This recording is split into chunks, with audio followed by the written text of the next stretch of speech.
Good day, Franklin Academy Falcons.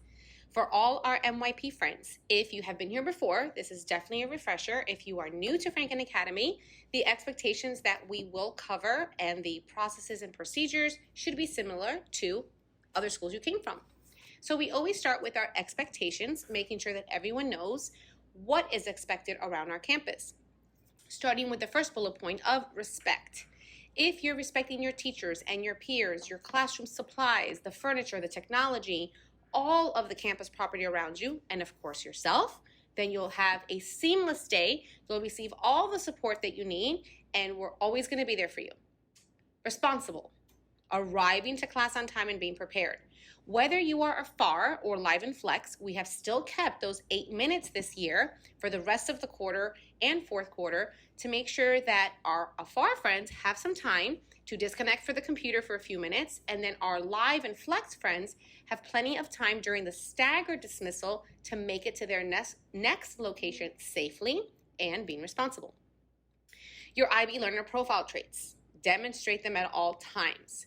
I typically like to refer to the risk taker profile trait as I have come out of my shell a little bit. I have met many people around the organization and, of course, on our own campus in trying new things and learning new things. So definitely practice your traits and become well-rounded.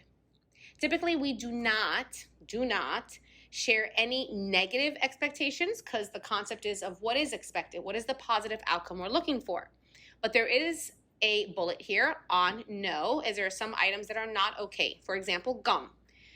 Gum around campus not only ruins, of course, the campus property itself or the materials, but some people get it in their hair and on their outfits, and of course, it ruins things. Also, no candy. You can refer to the student, parent, guardian handbook, and you can see that candy is not an acceptable item. Food and drinks are not allowed in the classroom, except, of course, for snack time. And by snack, we mean snack. Again, refer to the handbook for healthy, quick snacks. And the only beverages that are allowed in the classroom or on campus should be your water. Definitely in a water bottle form at this moment, as we cannot drink straight from the water fountain because we are still trying to keep everyone healthy and safe. Responsibility. So this is a big one, especially when we're talking about behavior and maybe sometimes when incidents don't go the way we want them to. For taking responsibility for your own actions, you truly show character when you do that. If something goes wrong, not a problem. We will work through it together, but being responsible and being honest is what's going to get us through it. 10-10 bathroom policy. Why do we say the 10-10 rule? So think of it from our point of view. The first 10 minutes of class, we're introducing the topics, talking about maybe the new vocabulary words, etc. The last 10 minutes of the period, we are wrapping up, making sure everyone is clear if there are any questions. So those 20 minutes are truly crucial, and that's why we wait to use the bathroom in the middle. Cell phones and smartwatches. Now, even though we're using a lot of technology this year, cell phones and smartwatches still follow the same policy. Off and in the backpacks until you're in your dismissal vehicle. No cell phone in your pocket. No smartwatch in your pocket. Off and in your backpack. The first offense, cell phone is confiscated, parent picks up. Second offense, confiscation again, parent pickup again, and an added detention. The third time, it goes straight into my drawer until the last day of school in June. Backpacks. On the wall, help reduce distractions. So this is actually teacher preference depending on your classroom location. If there is an empty desk next to you and your teacher is okay with it, your backpack can be next to you, of course, not with distractions. If there is no room, then backpacks will go on the back wall just as we did during regular conditions. Of course, we are engaging in behaviors that support learning for everyone. If you are about to exhibit a behavior that might not be supporting your learning, stop, think twice, and try again. Let's say something does happen and you're not engaging in behaviors that support learning, go back up to that green bullet that says responsibility, and let's take responsibility for our actions. The last two, of course, were added on for our current conditions, social distancing and masks on at all times. Friends, if these 2 bullet points are not followed, you will automatically be scheduled back to afar instruction and will not be allowed to be on campus because you are putting us at a health and safety risk. So as always, please remember your why during your school expectations. A couple of technology reminders, we've talked about this before. Please remember, you cannot post on behalf of others. That means you cannot copy and paste someone's picture, someone's words. You cannot do that. It's an invasion of our privacy. It's against the law. When you are posting harmful messages about others, guess what? Also against the law. The term defamation is an all-encompassing term that covers any statement that hurts someone's reputation, and you can be sued. Just because you're under the age of 18 does not mean you can get sued. Your family actually gets sued on your behalf. So please use technology smart. Consequences. Of course, with all actions and expectations, if something happens that's not according to the expectations we have set forth, it starts with the initial teacher consequence with the educator that the incident took place with, which might be the teacher in the classroom, might be a staff member in the hallway, etc. We will move through the student intervention checklist. Then, depending on how many interventions or infractions, I should say, we receive, that might build up into a detention or a referral going further to a suspension or expulsion.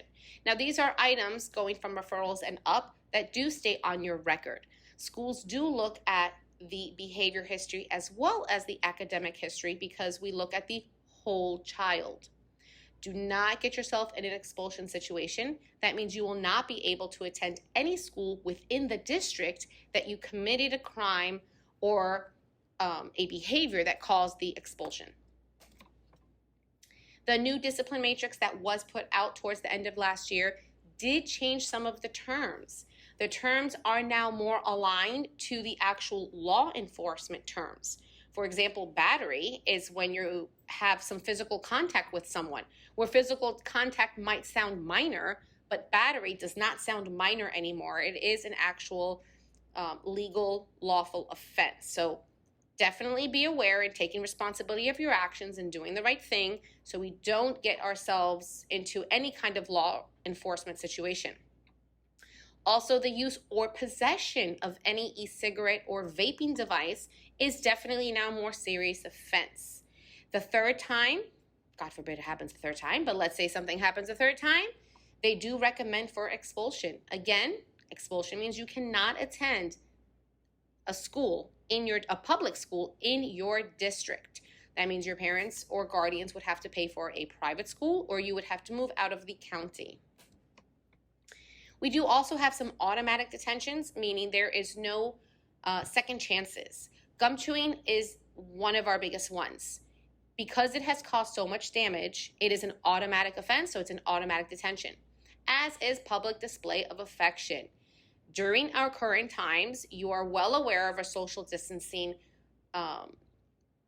criteria that we have to follow. Therefore, we cannot hug our friends. Right now, we cannot even do hand hugs or high fives right now. It's not in the times. Going forward, hopefully next year, maybe we can get back to our hand hugs and high fives. Leaving unassigned areas without permission. Once you step your self on campus here, we are responsible for you. We need to make sure we know where everyone is at all times. You cannot just disappear and decide to, take a walk, go visit other classrooms, etc. So leaving an unassigned area without permission automatically puts us in a high alert and it's an automatic detention. Moving on to IDs, wearing another student's ID. That's actually called identity theft. Again, bringing you back to the connection of the real world language that they want us to use. You cannot take someone's identity just so you don't get in trouble with an ID check. Also, not wearing your ID when it is in your possession is also an offense. We have assigned you a student ID. The school has purchased the student IDs. We have provided them to you. Those are part of your uniform and should be on at all times. The detentions will remain on Wednesdays. For live and flex students, we will have live detention time, and for afar, we will also have virtual sessions. Academic integrity. in focusing on the whole child, your behavior expectations, your expectations around campus and your interactions, and your academics all come into play. With your academic integrity, we are making sure that everything that you produce comes from you. All of the work that you turn in should be all authored by you. That is the simplest explanation I can give you. You can see the offenses through the PowerPoint, the first offense, second offense, and third offense. Once you have reached 6 to 9 days out of school suspension, then it's a much longer process to go through for expulsion. I know we don't want to talk about that, but that is how serious it's taken when we are turning in someone else's work for us. With any level of academic integrity, the assignment does not count at all, and there is no chance to make it up. The emergency procedures. During our fire drills, of course, remember right now we are social distancing, but everything remains the same. You should be silent. Exit quickly when your grade level is called. Report to the field with your educator, and you wait until we have completely exited the building and accounted for everyone. With the tornado drills, we stay indoors. The educators give you direction to make sure that you are kneeling in place, away from the windows, of course, by the board, by the whiteboard. For lockdowns, we also practice these every single month, where we are silent throughout the whole process. We are making sure that no one can see us through a window, so we have a specific location within the classroom. The uniform reminders. In MYP, we have moved to the white and navy tops, of course. The MYP Year 1 friends, this is new for you. Typically, you had the light yellow and light blue. So MYP Year 1, please pay special attention to the colors. The bottoms have remained the same, pants and shorts for boys, with pants, skirts for girls. Remember, when you are wearing pants for both genders or shorts for males, belts must be worn. That actually started in 2nd grade. Plain brown or black belt is preferred. Of course, no holds or studs. When wearing your PE uniform, you should be in your Franklin PE uniform or your regular school uniform. Outerwear, the Franklin approved sweater, fleece jacket, or windbreaker. Well, what do I do when it's cold? We layer. If you do not have the outerwear, please make sure you wear long sleeves underneath or leggings as well. Socks, solid white, black, or navy. Shoes, your choice for shoes. Rolling backpack. So this year, we are allowing all students to have a rolling backpack. We do not have to get pre-approved. We are not assigning tags. Due to the technology and the books that you have to keep on your own, you are allowed to use rolling backpacks. IDs, as mentioned earlier, need to be around your neck at all times. Piercings must be stud or a small hoop. Anything larger than a quarter, you will be asked to take off and put away. For repeated offenses, those earrings do stay in the office until an adult picks them up. Hoodies are not at all part of our uniform and are not accepted. They will be confiscated. Academic efforts. So why does my effort matter? Very much so, your efforts always matter. Any effort you put forth is very much appreciated. Starting with your attendance.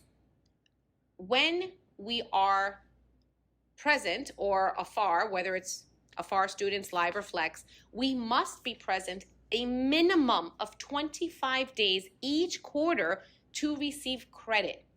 Even if we have an A in the class, if we haven't been present for 25 days, we actually cannot give you a grade. That is part of the attendance requirement set forth by the county and the state. For our afar friends, if your camera is not on, you are considered absent. This is a very big piece. We need everyone to have their cameras on for the entire period. Of course, your daily classwork pieces are important, as are your quiz, tests, and projects. There are times where you're able to make up your classwork when you are absent, but you cannot make up a quiz and test on your own. Your quizzes and tests can only be completed when you are present on camera.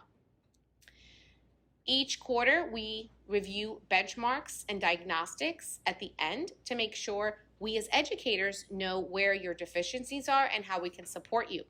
We can look at where you need to be enriched so we can support you even further in your academics. And of course, at the end of the year, even though FSA is not used for promotion criteria for MYP, FSA scores are calculated when we are looking at advanced placement and or intervention placement. The courses that are advanced, that you are taking an end-of-year exam for your biology, geometry, and algebra, those are looked at for your credit for that high school class. So at the very end, tied it all together, to cheat or not to cheat. Just remember, your own work is always the right answer. That is the best way we can support you when we know what your work looks like. Now what? Well, in life, friends, your direction determines your destiny. We are here to support you every step of the way, in every sense of the way. Many of you have been here from day one. We are in our 8th year together. Our first graders are now our MYP Year 3 students. Our kindergarteners that opened our campus with us are our MYP Year 2 students. So very much we've known many of you for many years and are here to help and guide you along the way. Be well, my friends, and if you have any questions, please just let us know.